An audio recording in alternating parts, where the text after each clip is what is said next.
आज की जो टॉपिक है वह है बॉन्ड हैबर साइकिल। ये केमिकल बॉन्डिंग से एक लिया पार्ट है। बॉन्ड हैबर साइकिल को जानने के लिए उसके पहले हमको जानना पड़ेगा इंथैल्पी ऑफ फॉर्मेशन क्या है। कोई एक रिएक्शन जब होता है तो हमें मालूम है कि वो रिएक्शन एक्सोथर्मिक हो सकती है व एंडोथर्मिक हो सकती है, ये हमें मालूम। तो ये रिएक्शन एक्सोथर्मिक है कि एंडोथर्मिक है, इस चीज़ को जानने के लिए ये हमें निकालना पड़ता है enthalpy of formation. Enthalpy of formation अगर ओवरऑल हमारा पॉजिटिव आ जाए तो रिएक्शन एंडोथर्मिक हो गया, और इंथैल्पी ऑफ फॉर्मेशन अगर नेगेटिव आ जाए तो रिएक्शन जो है हमारा वो एक्सोथर्मिक रिएक्शन हो जाएगा। अब देखिए ये इंथैल्पी ऑफ फॉर्मेशन किसे कहते हैं, ये तो मैंने बताया, एक तरीका और भी है बताने का। इंथैल्पी ऑफ फॉर्मेशन जो बनता है, याद रखिएगा, वो हमेशा एलिमेंट के नेचुरल स्टेट से बनता है। और एलिमेंट के नेचुरल स्टेट नेचुरल मतलब होता है वो स्टेट जो स्टेबल स्टेट होता है। तो सोडियम का स्टेबल स्टेट कौन सा है, सोडियम है सॉलिड फॉर्म में, और क्लोरीन का जो स्टेबल स्टेट है वो Cl2 है। तो ये दोनों एक हमारे नेचुरल स्टेबल स्टेट हैं, और याद करके हमारे बनाते हैं NaCl बनाते हैं, और NaCl हमारा एक कंपाउंड है जो एक सॉलिड फॉर्म में है। तो हालांकि प्रैक्टिकल लाइफ में ऐसे नहीं होती कि एक सोडियम Na+ आया और एक Cl से रिएक्ट कर गया। प्रैक्टिकल लाइफ में ऐसा नहीं होता रिएक्शंस। प्रैक्टिकल लाइफ में होता है कि सोडियम जब क्लोरीन से रिएक्ट करता है तो NaCl जरूर बनता है सॉलिड फॉर्म में, बट सोडियम को कुछ प्रोसेस से गुजरना पड़ता है और क्लोरीन को भी कुछ प्रोसेस से गुजरना पड़ता है, तब जाके NaCl सॉलिड बनता है। तो देखिए आज हमें पढ़ना है कि ये कौन से प्रोसेस से गुजरता है और उसमें प्रोसेस में कौन कौन से पार्ट जुड़े हुए हैं, ये समझना हमको है। वहाँ पर एग्जाम्पल पे आप सिर्फ NaCl का नहीं ले सकते, आप ये बाद बाकी के जो रिएक्शंस मैंने यहाँ पर लिखा है इन सब का भी आप एग्जाम्पल ले सकते हो। और ये रिएक्शन एक्सोथर्मिक है कि एंडोथर्मिक है, ये कौन बताएगा हमको, इंथैल्पी ऑफ फॉर्मेशन बताएगा। और इंथैल्पी ऑफ फॉर्मेशन को निकालने के लिए हमको जानना पड़ेगा बॉन्ड हैबर साइकिल जानना पड़ेगा, क्योंकि बॉन्ड हैबर साइकिल के मदद से ही हम इंथैल्पी ऑफ फॉर्मेशन निकाल सकते हैं। और बॉन्ड हैबर साइकिल जो एक याद रखिएगा एक एक्सपेरिमेंटल मेथड है। ये याद रखिएगा, ये रिएक्शन इंथैल्पी ऑफ फॉर्मेशन, मैं फिर से कह रहा हूँ, बार बार कह रहा हूँ, क्योंकि इंथैल्पी ऑफ फॉर्मेशन एक्सोथर्मिक की एंडोथर्मिक है। इसको निकालने के लिए आपके पास दो प्रोसेस हैं, एक बॉन्ड हैबर साइकिल है और एक आपका है बॉन्ड लैंडे इक्वेशन है। बॉन्ड लैंडे इक्वेशन स्कूलिंग में नहीं आती, ये सब हमारे ऑनर्स में या कॉलेजेस में आते हैं हमारे। पर बॉन्ड हैबर साइकिल ये स्कूल का पार्ट है, ये जेईई और नीट का पार्ट है एक, और बहुत इंपॉर्टेंट पार्ट है ये। तो बॉन्ड हैबर साइकिल एक एक्सपेरिमेंटल मेथड है, एक इनडायरेक्ट मेथड है। इनडायरेक्ट मेथड का मतलब सोडियम सॉलिड लिखा, क्लोरीन गैस में लिखा और प्रोडक्ट बन गया, ऐसा नहीं होता। तो कैसा होता है ये देखें, यहाँ पर आ जाए। तो देखिए मैंने यहाँ पे एक बार फिर से लिख दिया है, ये हमारा सोडियम जो सॉलिड फॉर्म में है, जो हमारा नेचुरल स्टेट में है, क्लोरीन हमारा नेचुरल स्टेबल स्टेट में है, रिएक्ट करके हमारा बन गया NaCl। और ये जो इंथैल्पी ऑफ फॉर्मेशन है, मैं पहले भी कह चुका, ये इनडायरेक्ट मेथड है, ये एक एक्सपेरिमेंटल मेथड है। और इस चीज़ को निकालने के लिए बॉन्ड हैबर साइकिल का इस्तेमाल हमें करना पड़ता है, बॉन्ड हैबर साइकिल का इस्तेमाल करना पड़ता है। ये चीज़ मैंने यहाँ पे कुछ चीज़ डायग्राम बनाया है थोड़ा सा, और यहाँ पे कुछ मैंने बताया क्या है कि आपको मालूम होना चाहिए कि O2 Cl2 N2 F2 ये जो एलिमेंट है, ये इनका जो एलिमेंटल स्टेट है, नेचुरल एलिमेंटल स्टेट जो है, या हम कहें स्टेबल नेचुरल एलिमेंटल जो स्टेट है, वो यही है। ये इसी फॉर्म में पाए जाते हैं। यहाँ पे एक एग्जाम्पल के तौर पे कहना चाहता हूँ मैं कि जैसे कि मान लीजिए अगर आपके पास सिर्फ वाटर है और वाटर की बॉइलिंग पॉइंट कितनी होती है, 100 डिग्री सेल्सियस होती है, तो वाटर की प्रॉपर्टी अभी वाटर की जो बॉइलिंग पॉइंट है, जो एक फिजिकल स्टेट है, उसकी बॉइलिंग पॉइंट 100 डिग्री सेल्सियस है। उसमें सॉल्ट ऐड करने के बाद इसकी जो बॉइलिंग पॉइंट है वो 102 डिग्री सेल्सियस हो जाती है। इसका मतलब ये हुआ कि इनके रिएक्शन करने से पहले इनकी फिजिकल प्रॉपर्टी कुछ और थी, रिएक्शन के बाद फिजिकल प्रॉपर्टी कुछ और हो गई है। अब ये हो चुकी होगी दो ठो, एंडोथर्मिक या एक्सोथर्मिक, दो में से कोई एक हुआ होगा। तो ठीक उसी प्रकार से जब आपको मालूम होना चाहिए कि सोडियम Na+ ये भी कुछ प्रॉपर्टी शो करता है। अभी कौन सी प्रॉपर्टी शो करता है वो हम यहाँ पे डिस्कशन करेंगे। क्लोरीन कोई प्रॉपर्टी शो करता है वो हम यहाँ पे डिस्कस करेंगे। हो सकता है ये एंडोथर्मिक हो सकता है ये एक्सोथर्मिक हो, पर कोई जरूरी नहीं कि ये एंडो है और ये एक्सो है। तो ये क्या बनेगा, यही तो हमारा क्वेश्चन है कि ये इंथैल्पी ऑफ फॉर्मेशन क्या बनेगा। मान लीजिए ये एंडोथर्मिक है, मान लीजिए एक्सोथर्मिक है, तो एंडो एक्सो में क्या ये बनेगा, ये एंडो बनेगा कि एक्सो बनेगा, यही पता करना है हमको। यहाँ पर वाटर था, टेम्परेचर प्रॉपर्टी थी 100 डिग्री सेल्सियस, पर सॉल्ट ऐड करने के बाद उसकी प्रॉपर्टी बदल चुकी है। ठीक उसी प्रकार से Na की इंडिविजुअल प्रॉपर्टी कुछ और होती है, Cl की इंडिविजुअल प्रॉपर्टी कुछ और होती है, दोनों के मिलने के बाद एक नई प्रॉपर्टी पैदा होती है। यही हम सिखाना चाहते हैं यहाँ पर आपको। तो देखिए सबसे पहला प्रोसेस में हमने क्या किया था, सोडियम सॉलिड लिया था, इस सॉलिड को गैस फॉर्म में कन्वर्ट करना पड़ेगा, क्योंकि एक गैस दूसरे गैस के फॉर्म से ही रिएक्ट करता है। हमको मालूम है ये जो मैंने आपको दिखाया था ये डायरेक्ट प्रोसेस था, पर डायरेक्ट तो रिएक्शंस होता नहीं, ये तो इनडायरेक्ट मेथड है। इनडायरेक्ट मेथड का मतलब अगर ये सॉलिड है तो इसको गैस में तब्दील होना पड़ेगा, क्योंकि सोडियम के गैसियस आयन ही क्लोरीन के गैसियस आयन से रिएक्ट करेंगे और तब जाके हमारा क्या बनेगा, NaCl सॉलिड बनेगा।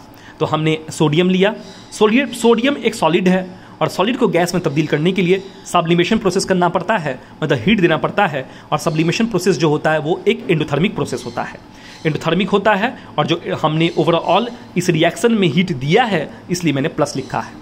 अब सोडियम तो गैस में तब्दील हो चुका है हमारा, अब इस गैस को कन्वर्ट करना है, गैसियस आयन में तब्दील करना है हमको।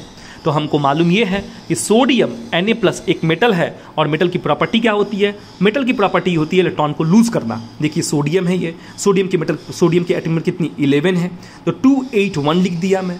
इसमें हीट सप्लाई करेंगे, देखिए आपको मालूम ये होना चाहिए कि सोडियम इलेक्ट्रॉन देता है, वो इलेक्ट्रॉन तभी देता है जब ये एनर्जी लेता है।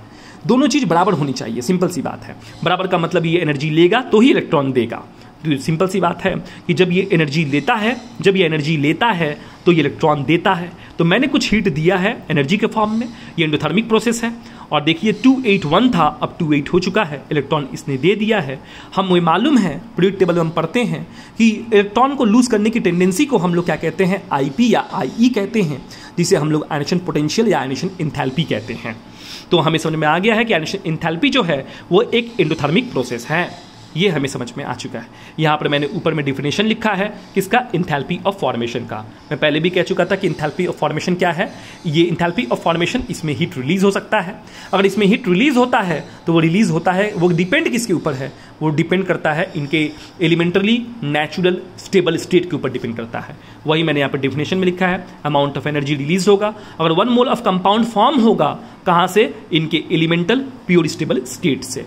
तो याद रखिएगा ये एलिमेंटल प्योर स्टेबल स्टेट का मैंने वो इक्वेशन, वो मैंने डिफिनेशन दिया है यहाँ पर, वो मैंने बताया। तो यहाँ पर हमें मालूम चल चुका है कि सोडियम जो है सोडियम प्लस में तब्दील होगा जब वो एक इलेक्ट्रॉन लॉस करेगा तब। और ये प्रोसेस ओवरऑल क्या हुआ, एंडोथर्मिक प्रोसेस हुआ, ये हीट गेन करता है, इसलिए मैंने यहाँ पर प्लस लिख दिया है, यहाँ पे प्लस लिख दिया है। तो अब देख चुके हैं कि सोडियम गैसियस आयन में तब्दील हो चुका है, यही मेटल का हमारा फाइनल फॉर्म था। तो हमने देखा कि सोडियम सॉलिड से सोडियम गैस में आने के लिए आपको 2 स्टेप फॉलो करना पड़ा।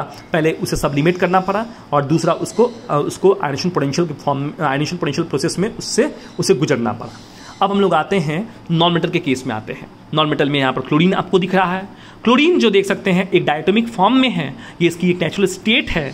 इस हमको डायटोमिक फॉर्म से इसको मोनोटोमिक फॉर्म में तब्दील करना पड़ेगा, तभी जाके ये क्या आएगा, रिएक्टिव स्टेट में आएगा। क्योंकि अभी ये अनरिएक्टिव स्टेट है, ये एक स्टेबल स्टेट है, तो हमको एक स्टेबल से अनस्टेबल में लाना पड़ेगा। और अनस्टेबल में लाने के लिए क्लोरीन O2 N2 F2, यहाँ पर हो सकता था O2 हो, यहाँ पे हो सकता था N2 हो सकता है यहाँ पर F2 हो।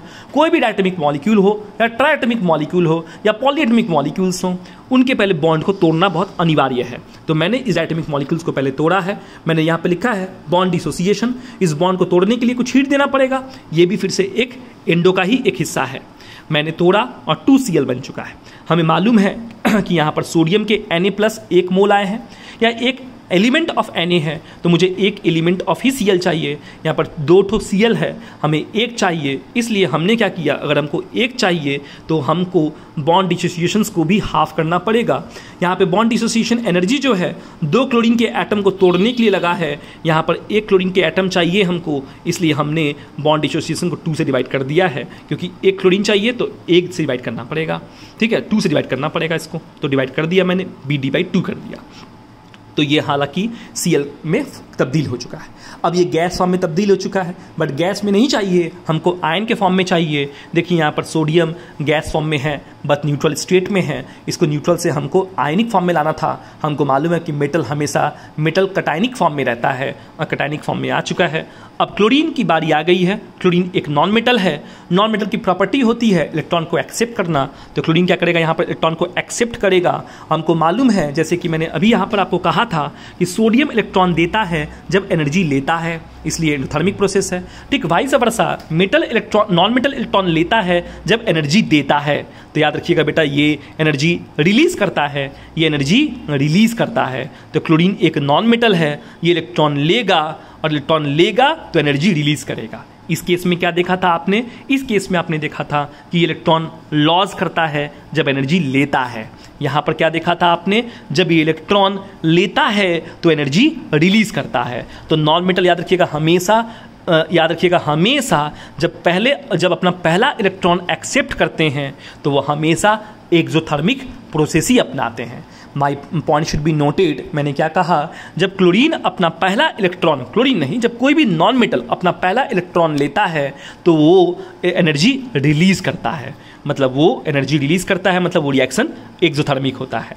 क्लोरीन इलेक्ट्रॉन एक्सेप्ट किया है, क्लोरीन के इलेक्ट्रॉन एक्सेप्ट करने की टेंडेंसी को इलेक्ट्रॉन एफिनिटी कहते हैं। तो इलेक्ट्रॉन एफिनिटी यहाँ पर हमारा नेगेटिव है, आप देख सकते हैं। तो यहाँ पर Cl माइनस में तब्दील हो चुका है और ये इलेक्ट्रॉन वही है जो सोडियम ने इलेक्ट्रॉन छोड़ा है।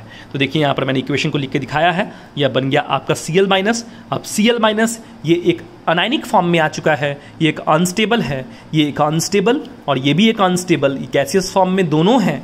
ये दोनों मिल जाएंगे और मिलने के बाद हमारा एक न्यूट्रल स्टेट में आ जाएंगे जो सॉलिड फॉर्म में मौजूद है। हमें मालूम ये है ये दोनों के दोनों आयनिक फॉर्म में हैं। इनके बीच में एक Coulombic force of attraction exist करेगा। जब इनके अट्रैक्ट करने से इनमें जब ये दोनों एक बॉन्डिंग फॉर्मेशन करेंगे और जब बॉन्डिंग फॉर्मेशन करेंगे तो एक एनर्जी को रिलीज करेंगे।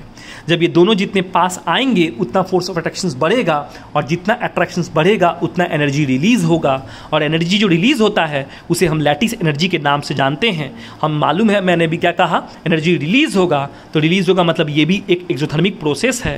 तो यहाँ पर लैटिस एनर्जी मैंने लिख दिया, ये एनर्जी को रिलीज किया है और यहाँ से क्या बन गया हमारा? NaCl बन गया। देखिए ध्यान से, अब NaCl सॉलिड फॉर्म में बन चुका है और जब आपका NaCl सॉलिड फॉर्म में बन चुका है तो हम एंथैल्पी ऑफ फॉर्मेशन निकाल सकते हैं। तो आपने क्या देखा कि एंथैल्पी ऑफ फॉर्मेशन को निकालने के लिए हमको इन सब प्रोसेस का सामना करना पड़ा या इन सब स्टेप को फॉलो करना पड़ा। हाँ, स्टेप कितने हैं यहाँ पर आप गिन सकते हैं। यहाँ पर 5 स्टेप्स हैं। मेटल में 2 स्टेप है, नॉन मेटल में 2 स्टेप हैं, दोनों के मिलाने से एक स्टेप बना, वह लैटिस एनर्जी। ये स्टेप हमेशा कॉमन रहेगा, ये कभी नहीं बदलेगा, मतलब हमेशा ये सिंगल स्टेप ही रहेगा। बट कटायन से ये मेटल से, सॉलिड मेटल से गैसियस मेटल में आने के लिए या एक नॉन मेटल से नॉन मेटल गैसियस फॉर्म में आने के लिए याद रखिएगा जो स्टेप्स हैं वो बढ़ सकते हैं, घटेंगे तो नहीं, ये मिनिमम स्टेप्स हैं।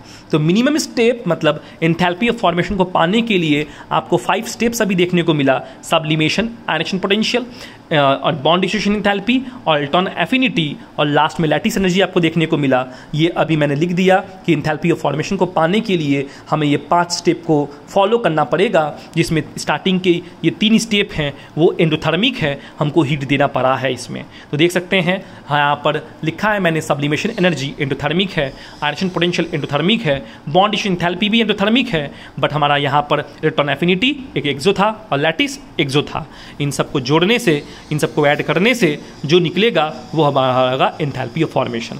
अब हो सकता है इनको जोड़ने से वैल्यू पॉजिटिव आएगी तो एंथैल्पी ऑफ फॉर्मेशन जो होगी वो एंडोथर्मिक होगी, और ये जोड़ने से नेगेटिव आएगी तो एंथैल्पी ऑफ फॉर्मेशन हमारी एक्सोथर्मिक होगी। तो हमें ये चीज़ समझ में, नेगेटिव होगी तो एक्सोथर्मिक, पॉजिटिव होगी तो एंडोथर्मिक। तो ओवरऑल हमें पता चल चुका है कि ये मिनिमम 5 स्टेप्स हैं, ये बढ़ सकते हैं। कहाँ पे बढ़ेंगे? तो बढ़ेंगे IP में, याद रखिएगा, और इलेक्ट्रॉन एफिनिटी में। जो बढ़ने का जो स्कोप है हमारा, स्टेप्स बढ़ने का स्टेप है, हो सकता है आपको IP1, IP2, IP3 ऐसे सो ऑन देखने को मिले। हो सकता है इलेक्ट्रॉन एफिनिटी भी आपको कुछ इसी प्रकार से इलेक्ट्रॉन एफिनिटी 1, इलेक्ट्रॉन एफिनिटी 2 ऐसे देखने को मिले। ये सब कब देखने को मिलेगा? जब हो सकता है आप यहाँ पर मोनोवैलेंट मेटल ना लेके मैग्नीशियम लेंगे, वहाँ पे देखने को मिलेगा। एल्युमिनियम लेंगे, वहाँ देखने को मिलेगा। अगर ऑक्सीजन लेंगे, नाइट्रोजन लेंगे, तो उस केस में आपको ये की जो वैल्यू है वो E1, इलेक्ट्रॉन एफिनिटी जो है आपको वो हो सकता है E1, E2 ऐसे देखने को मिले। तो ओवरऑल हमने एक टॉपिक को बताया है छोटे फॉर्म में, जो है बॉन्ड हाइपर साइकिल।